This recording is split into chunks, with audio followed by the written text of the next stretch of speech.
Magandang araw po sa inyong lahat. Para hindi po kayo mahirapan sa pag-aaral ng English, maaaring subukan niyo po itong lesson na ito kasi marami na po agad kayo matututunan na English sentences na kayo mismo ang makakagawa.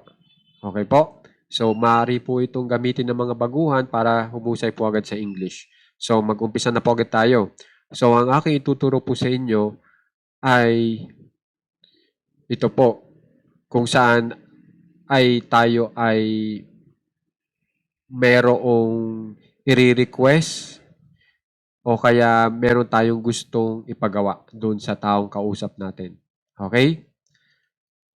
So, ito po yon. Katulad po nito, may request ako na pasalamatan mo yung tao.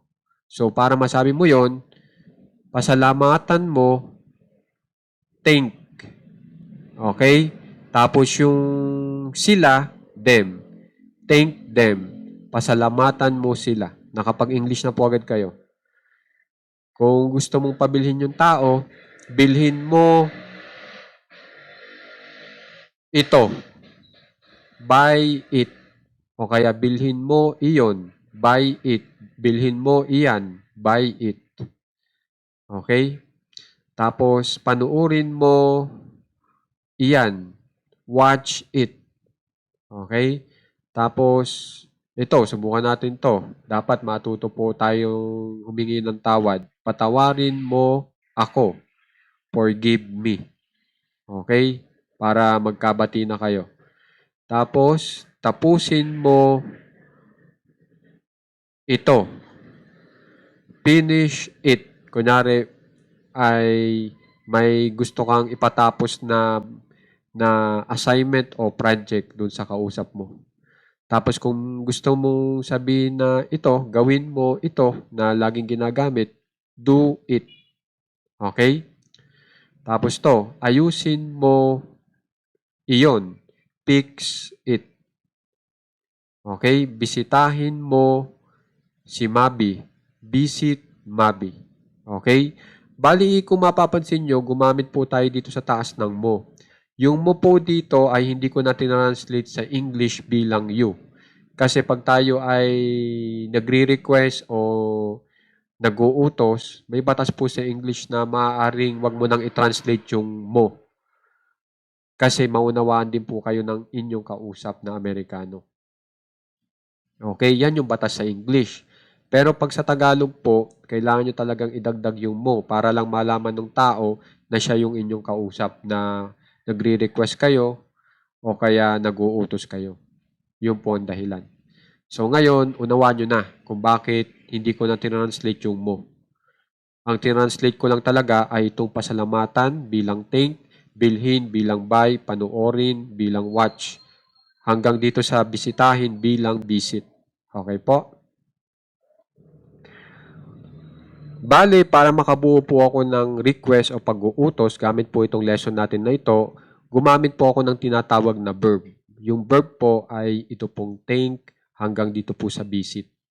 Okay, yan yung action na gusto mong ipagawa sa iyong kausap.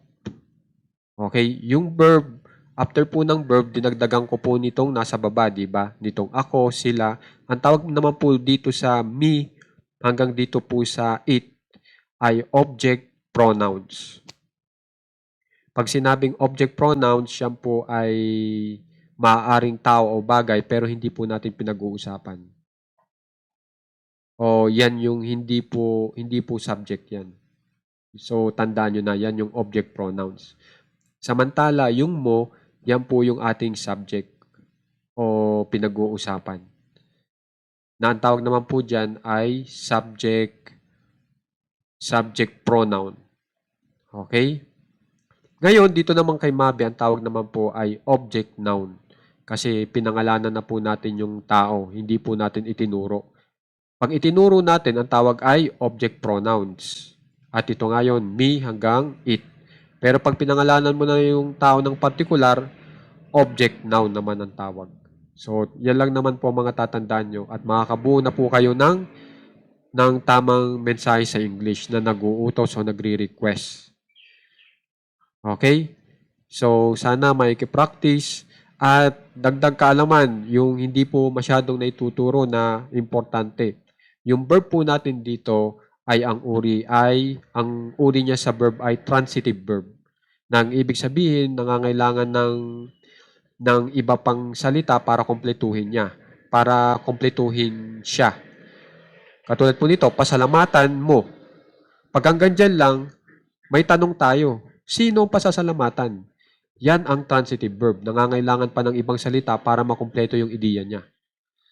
So, yung pasalamatan, nangangailangan ng nandito sa baba para makumpleto yung ideyang gusto nating iparating. Sino pasasalamatan niya? E di sila. Anong bibilhin mo?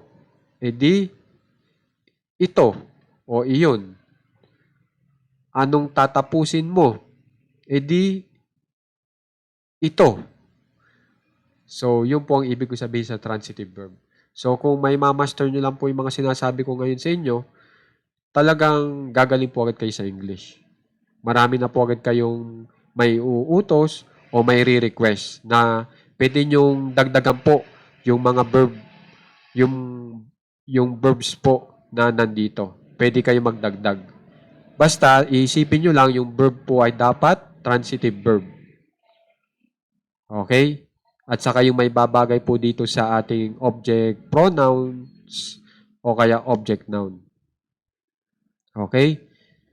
So, dito pa lang po, sa totoo lang, marami na kayong may English.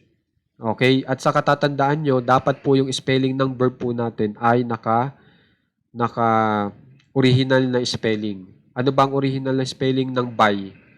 E di, B-U-Y. Hindi yung may S sa dulo o yung magiging bot. Hindi po ganon, kundi buy.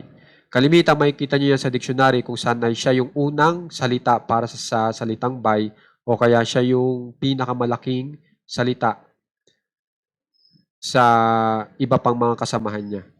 Yun lang naman po tatandaan nyo para malaman nyo na original na spelling yun. O tinatawag na naka-base form. Okay, pag sinabi ng teacher mo, naka-base form, yung spelling, ibig sabihin, naka-original na spelling. Okay?